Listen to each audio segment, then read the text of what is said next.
8. ¿Cuál es la diferencia entre sombra de Kedushá y sombra de Sitra Achra? Lo escuché en Tamuz, julio de 1944. Está escrito: Cantar de los Cantares 2, hasta que sople la brisa del día y huyan las sombras. Debemos comprender que representan las sombras en el trabajo y que son dos sombras. El hecho es que cuando uno no siente su providencia y que Él dirige el mundo siendo bueno y benefactor, esto se considera sombra que oculta al sol. En otras palabras, así como una sombra corporal que oculta al sol no lo altera y éste sigue brillando con plena intensidad, del mismo modo, quien no siente la existencia de su providencia no provoca ningún cambio arriba. Es más, no existe alteración alguna arriba, tal como está escrito: soy Dios, no varío. No obstante, todos los cambios ocurren en los receptores. Debemos observar dos discernimientos en esta sombra, en este ocultamiento. 1. Cuando uno todavía tiene la capacidad de sobreponerse a los estados de oscuridad de ocultamiento, lo siente provienen de Él. Es decir, que Él es quien ejecuta todo esto sobre la persona para que ésta pueda descubrir su plegaria y anhelar unirse a Él. La razón de eso es que solo por medio del sufrimiento que uno recibe de Él, deseando liberarse de las dificultades y huir de los tormentos, uno hace todo lo que puede.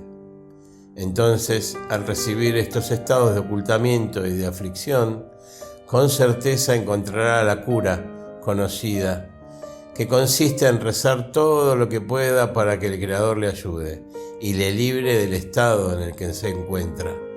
En este estado uno aún cree en su providencia. 2. Cuando uno llega a un estado en que no logra sobreponerse más y decir que todo el sufrimiento y el dolor que siente se deben a que el Creador le envió todo esto para así tener una razón para ascender de grado, entonces entra en un estado de herejía. Esto se debe a que no puede creer en su providencia y de cualquier modo en esta situación no tiene la capacidad de rezar. Entonces resulta que hay dos tipos de sombras, y este es el sentido de la frase «y las sombras huyen», que se refiere a que las sombras huirán del mundo. He aquí que la sombra de Clipá, cáscara, es llamada «otro Dios es estéril y no da fruto», mientras que Kedushá, santidad, se denomina «bajo su sombra me senté con deleite y su fruto fue dulce en mi paladar». En otras palabras, uno dice que todos los estados de ocultamiento y de sufrimiento que siente han sido enviados por el Creador para dar lugar al trabajo por encima de la razón. El tener la fuerza para decir eso, es decir, que todo es provocado por el Creador, es por nuestro propio beneficio. Dicho de otro modo, a través de esto uno puede llegar a trabajar con el fin de otorgar y no para sí mismo. En ese momento uno reconoce, es decir, cree que el Creador disfruta de este trabajo precisamente, que es llevado a cabo totalmente por encima de la razón. Entonces, uno no le reza al Creador para que las sombras huyan del mundo, sino que dice: veo que el Creador desea que le sirva de este modo, completamente por encima de la razón. Así, con todo lo que uno hace, declara: seguramente que el Creador disfruta de este trabajo. Así que, ¿por qué debería importarme si trabajo en un estado de ocultamiento de su rostro? Debido a que uno desea trabajar con el fin de otorgar, es decir, para complacer al Creador. Por lo tanto, no siente ninguna inferioridad por este trabajo, es decir, no se siente en un estado de ocultamiento de su rostro, o que su trabajo no le causa deleite al Creador.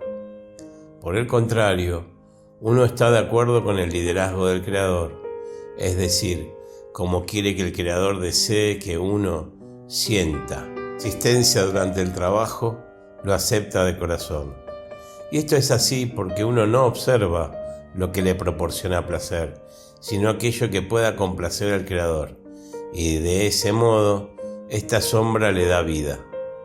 Esto se llama bajo su sombra me he deleitado.